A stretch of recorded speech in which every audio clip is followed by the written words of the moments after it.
Well, hello everybody, Spencer here, also known as LEGO Dude 11, and in today's video, this is my Trap movie review, spoiler review. So without further ado, let's discuss.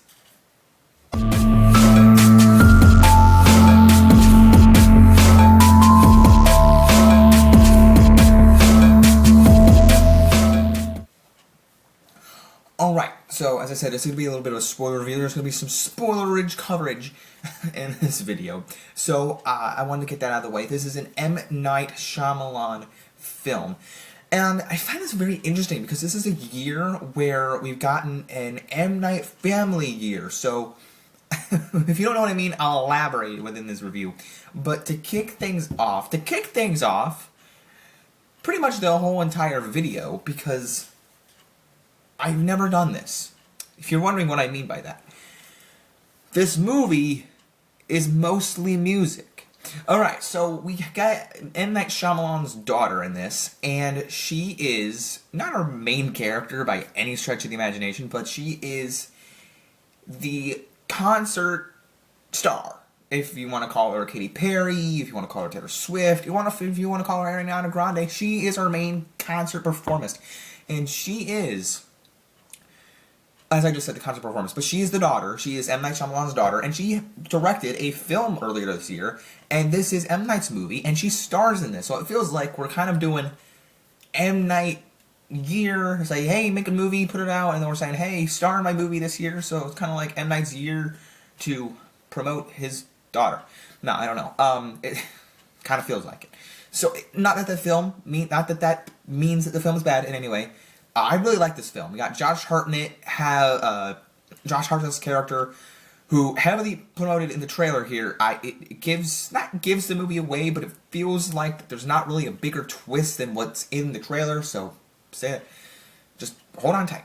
So we get this father-daughter relationship with Josh Hartnett's character. Love the daughter, the girl they picked for Josh Hartnett's character, and because he has a father-daughter relationship. M. Night is in the film, so you see the father figure to the concert performer, M. Night's daughter, who actually in the film, M. Night's like, yeah, that's my niece, I'm the uncle. So it was a nice play on touch little thing going on, because he's like, instead of just saying in the film that that's my daughter, he could have said that, but he didn't. I kind of like that. So they didn't do that. And very nice father-daughter relationship when they're at this concert, and Josh Hartnett is, you see a little bit of mystery, right? In the first half of the film, roughly first half, and he goes, I gotta go to the bathroom. So he goes off to the bathroom, on his phone you see somebody's in a basement, somebody's locked up. And then you meet several other different characters. Like one character, for instance, is this other woman, who he's trying to get in contact. He's trying to reconnect his daughter with another daughter who they were once friends with in school. And he asks the daughter, Riley, the main character, the main girl, he's like, do you just make some new friends at school? And she's like, no. I just made some friends at the concert, she said. So that's cool, that's all fine and dandy, and then this woman is like trying to like ask Josh Hartnett questions, and this is something odd I didn't really completely understand. But I don't know if it was like a directing choice or if it was just a character or the way they wrote the character.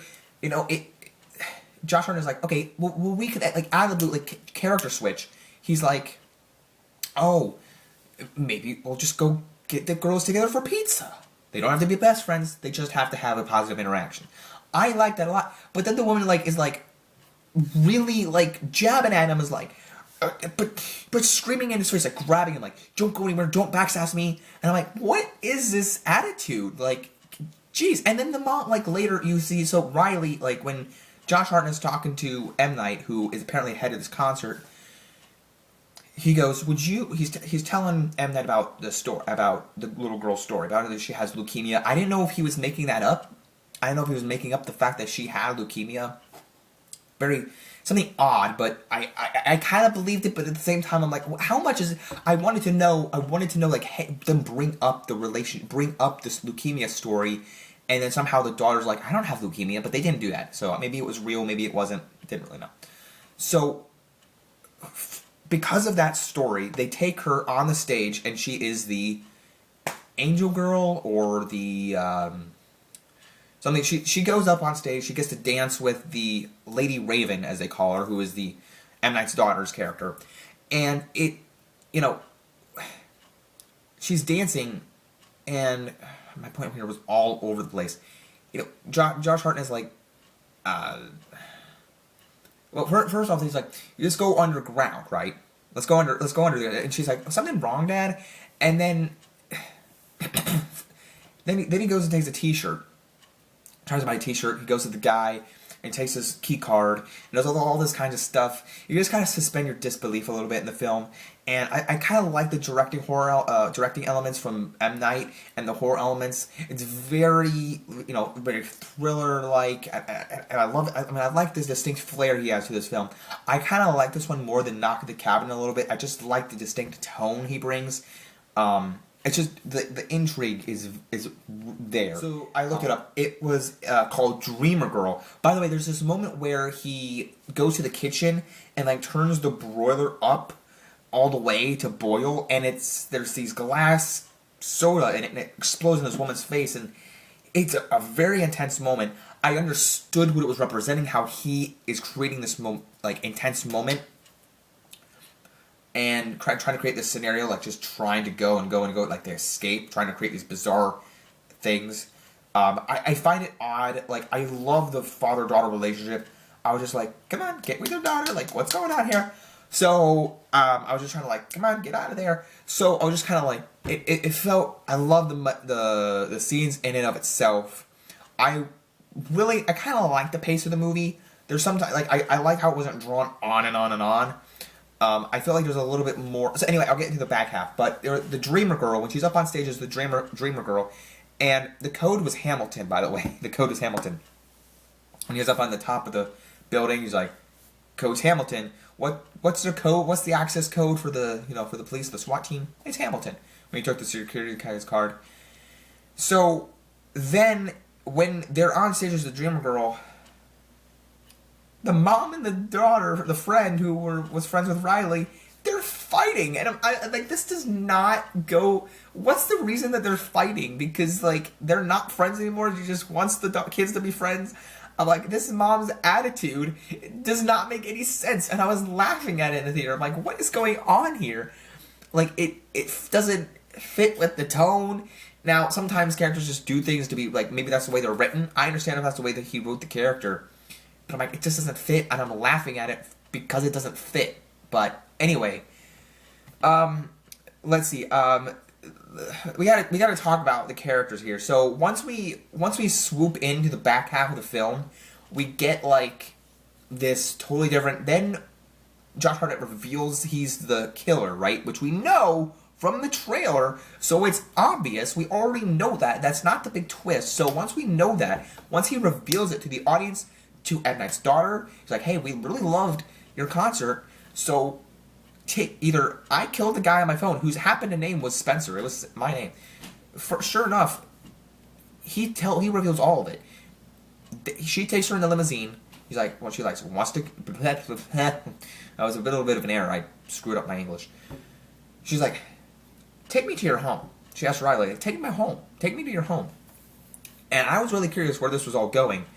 And from there, we're like introduced to family scenario, and then to her playing a song on the piano. She takes Josh Hartnett's phone, goes in the bathroom, and starts doing like a live stream of, "Hey, help me out! Try to find the guy in the basement and take him, like get him to safety."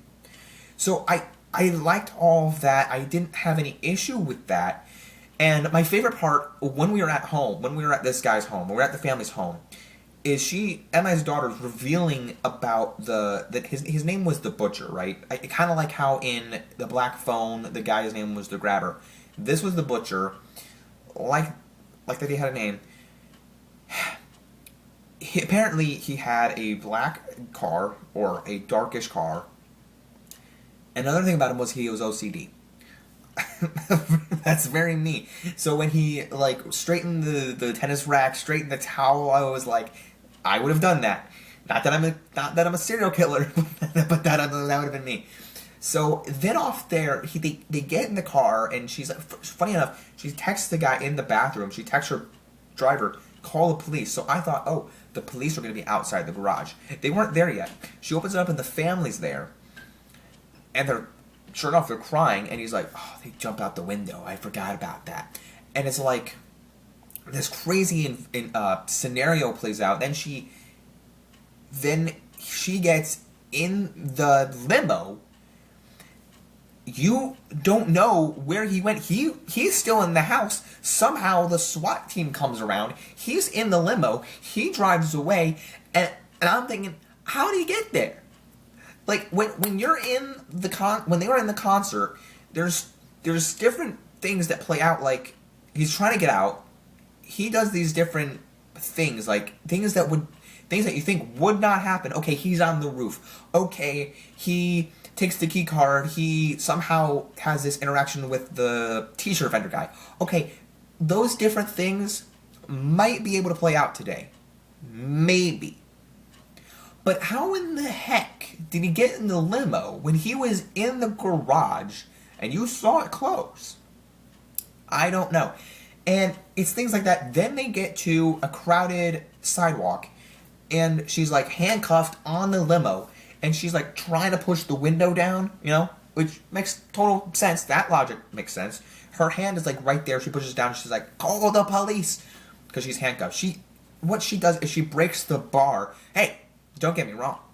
That was some class strength. She has some strength. I'll give her that one. But she exits the limo. This whole logic doesn't make any sense. She exits the limo. And then... I'm sorry, I'm just trying to process all this. I love this movie, but the logic here... She exits the limo. She still has the handcuffs on. SWAT team comes in from behind. And I feel like I'm trying to make up a movie that I would make. SWAT team comes in from behind, and then like they're like loaded the guns up to the window where the driver is, where he's on the driver wheel, and then you see the next thing you know is when they come up from behind, you see this guy in the crowded sidewalk put his hood up, and it's him, it's Josh Hartnett, and I'm like going, so he was in the garage, right? He ended up like that in the limo. He was in the limo when the SWAT team arrived, and somehow he's poof over there. Does he have teleportation powers? What is going on? I don't like. I'm wondering what kind of influence did M. Night Shyamalan have with writing this character? Like, in the next frame, we're gonna see him standing on the sidewalk right over there.